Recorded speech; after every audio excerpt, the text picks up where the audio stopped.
Today we're journeying back to ancient India, looking at the Kadamba Dynasty. They pop up around 345 CE. Hmm. And what makes them so vital, really, is that they were the first native kingdom to properly govern the area that's now modern Karnataka. Right, and that's a huge shift. For centuries before, it was external rule. Exactly. So this is, well, it's laying the groundwork for It- something new. And it wasn't just political. I mean, the Kadambas were key in fostering this regional identity, a sense of pride. And that crucial decision about language. Absolutely. Adopting Kannada, the local language, for administration. That was genuinely pioneering for the time.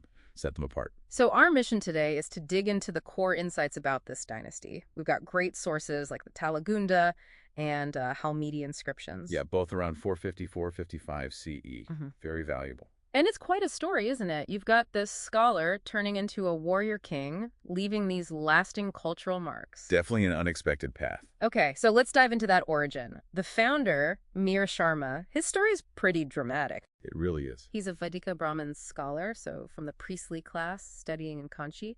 And then this incident, a humiliation by a Pallava guard. Yes, and according to the inscription, it was profound enough for him to completely abandon his studies. And just take to the sword, as it says, to avenge the insult.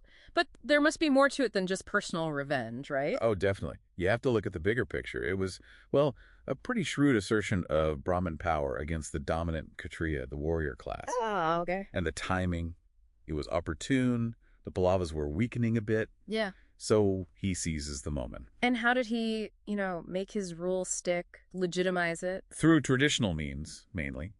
Performing several Ashvamedas, those big horse sacrifices, and his successors, they adopted the surname Varma. Which aligns them with the Kshatriya status. Strategic. Exactly. A very calculated move to fit into the existing power structure they were disrupting. And they set up their capital in Banavasi, described as the ornament of Karnataka Desa.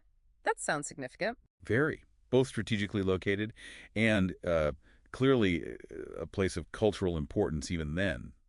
Became a real heartland. Right. So speaking of culture, let's unpack that a bit more. You mentioned the language decision. Yes, and it's hard to overstate this. Adopting Kannada for administration, it gave the language a massive boost, really shaped its future prominence. So it wasn't just symbolic. Not at all. It embedded the language into the state apparatus. And we have proof, like the Halmidi inscription from around 450 CE. It's crucial evidence for this. And beyond language, what about, say, coinage? Ah, yes. Their gold coins, the Padmatankas, often had a lotus or lion emblem. I read they were among the heaviest and purest of that era. That's right. Very high quality.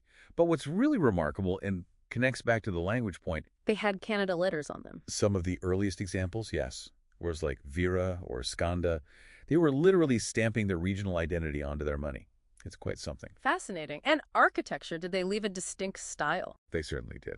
The Kadamba Shikara, it's a very specific type of temple tower. How would you describe it? It's sort of pyramid-shaped, rising in clear steps. Usually quite plain, not heavily decorated, especially early on. And this influenced later styles. Absolutely. You can see its DNA in later Chalukya and Hoysala temples. The Madhukeshwara temple at Banavasi is a prime example you can still see. And they were tolerant religiously, supported different faiths. Remarkably so, it seems. Vedic Hinduism, both Shaivism and Vaishnavism, sure. But also, Jainism Kakustavarma, one of their key rulers, actively patronized Jain scholars and built Basadi's Jain temples. And there's evidence of support for Buddhism, too, attracted a diverse crowd. Okay, so let's shift to statecraft. Political skill, economic power. How did they manage that? Well, Kakustavarma, who reigned around 425 to 450 CE, seems to have been particularly adept. How so? He forged these really smart diplomatic and marital alliances, tied his family to the imperial Guptas, married a daughter to Gupta, apparently, and also the Vaikatakas. That shows some sophisticated political thinking for the time. Playing the long game. And economically, how did they fund all this? It looks like a dual foundation. Strong agriculture was key. They had pretty advanced irrigation for the time, large water tanks, that sort of thing. And the other part? Trade. Yes, thriving maritime trade. They had important ports like Gopakapatana, that's modern Goa. Wow, Goa. So connecting them far and wide. Absolutely. Trade routes reached Southeast Asia, the Middle East, even the Roman Empire and China. This brought in substantial wealth, fueling their power. And how was the kingdom run? Day-to-day administration. It seems like a balance. Centralized authority, but with a degree of local autonomy. Royal family members often played big roles in governing different regions. Which can be efficient, but maybe risky too. Potential for splits later on. Exactly. It built expertise, but also carried that inherent risk of fragmentation, which did become a factor eventually. So summing up, the Kadambas really hold this unique foundational spot, don't they? Absolutely. First indigenous kingdom ruling the region, setting down markers for Karnataka's identity that just lasted. And you can still feel that legacy today, can't you? In language, architecture, that sense of regional pride. Definitely. I mean, you see it in things like the annual Kadamba Festival, the INS Kadamba Naval Base near Karwar. Even the Kadamba Transport Corporation uses their royal lion emblem. It's still visible. It really is. So here's something to think about for you listening. How does a dynasty like the Kadambas, whose independent rule is actually quite short, they started waning by the mid-6th century CE due to internal issues and pressure from the Chalukyas.